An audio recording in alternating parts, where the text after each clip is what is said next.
In the intro, we saw that God wants heaven to rule over the earth.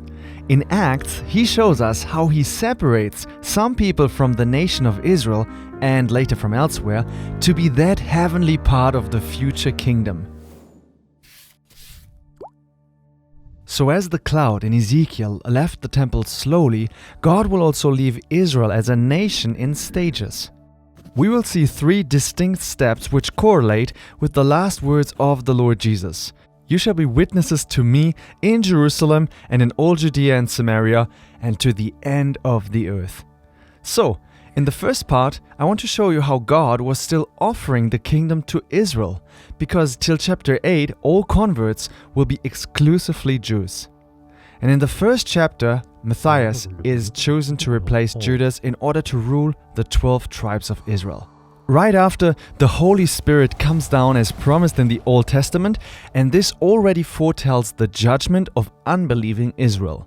Why judgment and why unbelievers from Israel? Well, judgment because these tongues are of fire, and Israel because this fire is like dividing tongues. Dividing means that the message will spread from now on, and the tongues mean that God will not limit it to one nation as he did at Mount Sinai, but to all nations.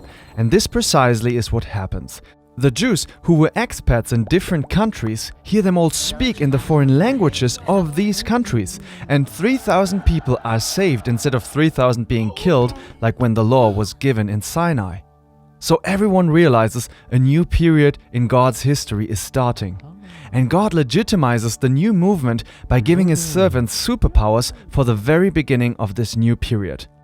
But now the church has gotten the Holy Spirit and power from above, and they are commanded to go out and spread the good news. But they only hang out together, and as so often happens when Christians are just amongst themselves, internal trouble starts. Problems with money and groupism. And in the meantime, the leaders of Israel show zero repentance in the light of this phenomenal movement of the Holy Spirit. But it's really killing the first Christian martyr, Stephen, and that is the straw that breaks the camel's back. Why? Because Stephen's speech is the last call and offer from Christ to give Israel the kingdom immediately. Peter had clearly mentioned in chapter 3:20 that Christ would be ready to return, and Stephen sees him there in glory, not sitting, but standing, ready to return to repentant Israel. But the leaders of Israel throw stones and therefore reject the purposes of God for themselves. Overseeing the stoning is a young man, Saul. Why is this so important? Because as Stephen is dying, a tragedy for the new movement, God is introducing the human instrument he will use to reveal something so much better. And this leads us to the second part. From this moment, the Christians are persecuted, which leads to the fact that the news spreads out of Jerusalem into Judea and Samaria. And this is a real turning point. And from now on, the message will go into all the world. We see that three major groups of people are converted. Chapter 8, the Ethiopian, a Hamite. And chapter 9, Saul, a Semite. And chapter 10, Cornelius, a Japhetite. Now, chapter 10 is important because here we see that for the first time the Gentiles receive the Holy Spirit, which clearly shows that something entirely new is coming. Paul will explain this mystery later in his letters, but Peter is the one who opens the kingdom of heaven for the non-Jews, the nations. In chapter 11, Jerusalem becomes witness to the fact that God is now reaching out outside of Israel. And in chapter 12, three important Jewish figures take the back seat: James, Peter, and Herod. Herod represents the corrupt Jewish system, while James represents the good yet obsolete system.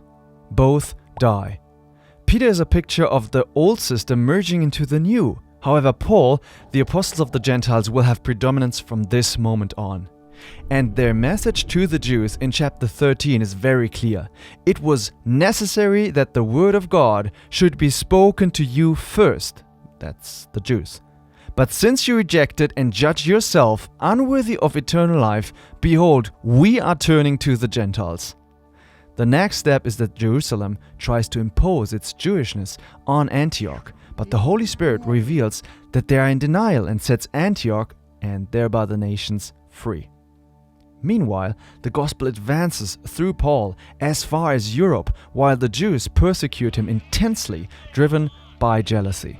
On Paul's return to Jerusalem in chapter 21, there's a last attempt to mix Paul's doctrine and lifestyle with Jewish customs. Paul adheres to this procedure, but in consequence, there's an uproar in the temple, and the temple doors are closed. Never again will we read that they were opened. The next thing that we hear about these doors is that they were burned by Roman fire. The glory cloud had left. The kingdom had been taken away from them, given to a people producing its fruits.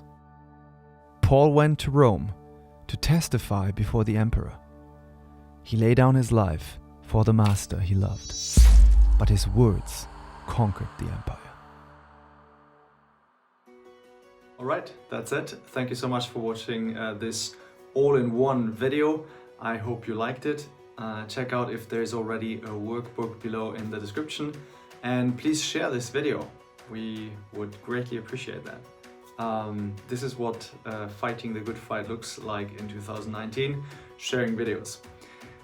Again, thanks for our crowdfunding community, and you're really amazing, and we say see you in the next video.